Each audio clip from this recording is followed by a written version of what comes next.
দেখো আজকে সন্ধ্যে টিফিনে করেছি চিকেন তন্দুরি। দেখো তো মাইক্রো ওভেনে করেছি, প্রথমবার এই মাইক্রো ওভেনে করলাম। মানে এমনি অনেকবার আমি করেছি, কিন্তু ফার্স্টবার মাইক্রো ওভেনে করেছি। কেমন ভালো হয়েছে খেতে, আমার ছেলে বলবে কেমন হয়েছে খেতে। সেই হয়েছে, সেই হয়েছে, একদম ফাটাফাটি। ফাটাফাটি। একদম তো আমার ছোটো ছেলে কি বলে দেখি? ভালো হয়েছে। ভালো হয়েছে। আচ্ছা, ও পড়তে গেছিলো, এই পড়া থেকে এলো।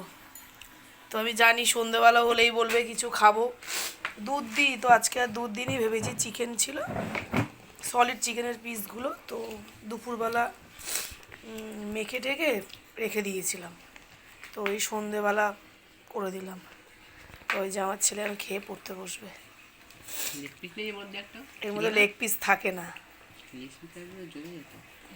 এর মধ্যে লেগ পিস থাকে না, একটা সলিড পিসই থাকে। তো চলো, এই যে খাচ্ছে, এই যে দেখো। তুমি একটা খাও। খাবো, তোরা খা। তো টাটা।